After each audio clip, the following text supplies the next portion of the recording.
This is the Valley Today. We continue to follow breaking news this morning. Police continue their search for a man who jumped into the Red River and has not been seen since yesterday afternoon. The Valley Today's J.C. Dodd joins us live in East Grand Forks this morning, where that search will soon get underway. Good morning, J.C. Good morning, Jordan. Yes, I'm in East Grand Forks along the Red River, where yesterday a man jumped into the river around 4 yesterday afternoon, and authorities have been searching for him ever since. So I want to walk you through the story of what we know so far. So yesterday at 4, police responded to a call about 10 minutes from where I'm standing now. This is where the active search has been. They were called to a house for a person trespassing.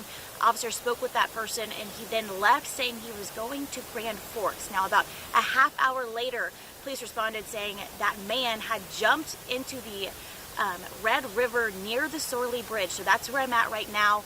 And a short time later, officers were able to locate him. They threw him a buoy and a life jacket. Now, Jordan, unfortunately, he was not able to grab them, and then they have not seen him since. So efforts will continue this morning. I spoke with Grand Forks County Water and Rescue. They said they'll be out here at 8 this morning. So the search will continue looking for this person, and they say they do know who the person is, but they're not going to release that information until the investigation concludes. All right, J.C. Dodd reporting live in East Grand Forks this morning. Thank you very much. It is now 6:02. We want to get a check of your forecast, and we're starting off with some sun right now. But Lisa, we got to get a check ahead to what could be real nasty. Yeah, another day where we're looking at the potential for severe thunderstorms coming up for tomorrow, for Friday. That's our first alert weather day that we've issued. We're looking at widespread and a little more intense a round of storms. But today we could even see that threat as well. So the next couple of days we're going to need to watch.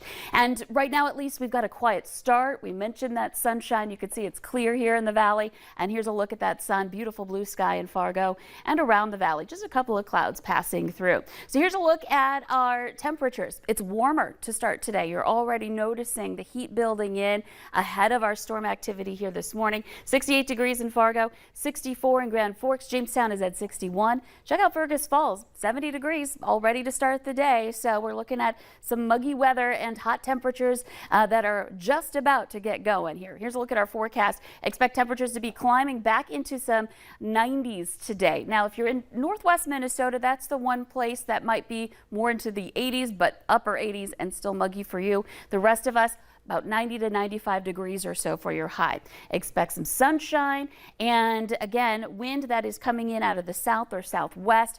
Both directions bringing in warm air into the valley, and we're looking at that mugginess increasing as well. And that may feed into the potential for some thunderstorms later tonight in the southern valley especially. So Fargo is going to be kind of in that range here into the late night hours. So we have a severe thunderstorm risk both days. Today, our risk is a marginal risk, a level 1 out of 5. So it's the low end risk here. It includes Fargo, Moorhead, Bemidji, and again, the southern end of the valley over into Lakes Country. 1 or 2 storms could get strong enough that they produce some larger hail or some wind gusts that may cause some damage. And this is into the, again, evening and late night hours. Now, Friday is the day of greater concern.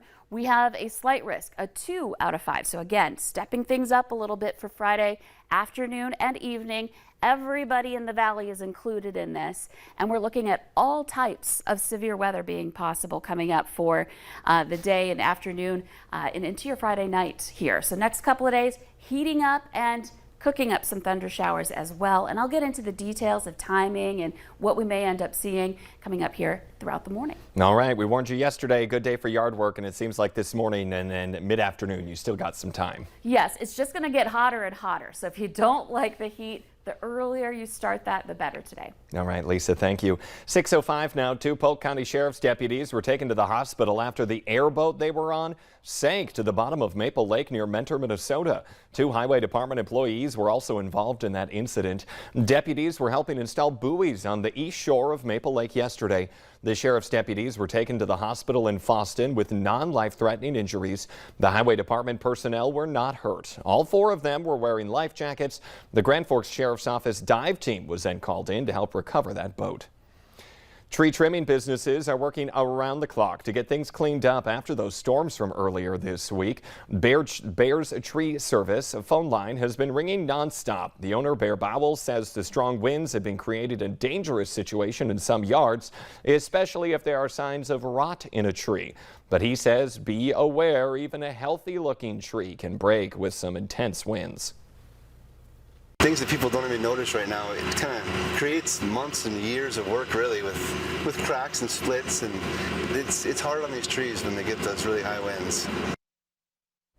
Calmer waters over the past few days meant several businesses were able to clean up from Monday's storm in Lakes Country. Crews fished out docks from the middle of lakes and flipped pontoons back upright, but they say there is still a boatload of work to do.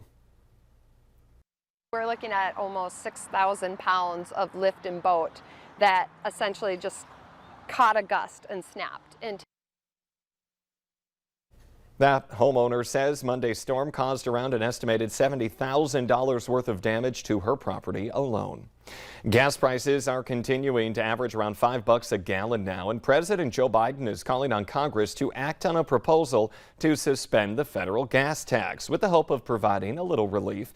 He's also calling on state government leaders to take the same action to ease pain at the pump.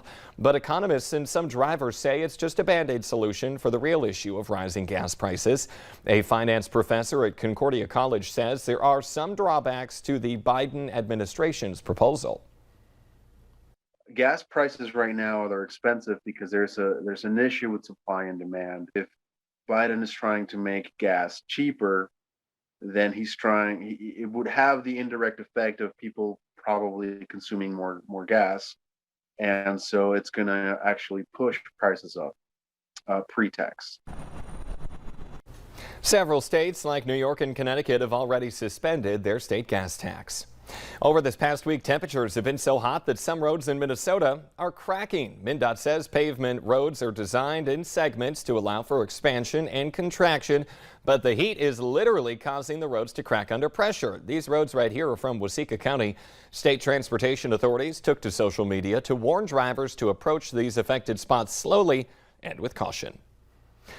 North Dakota Today is going live from Medora, North Dakota later this week. See what the Badlands has to offer for your next getaway. Now you can watch North Dakota Today live from Medora Friday morning at 9 o'clock on KVLY.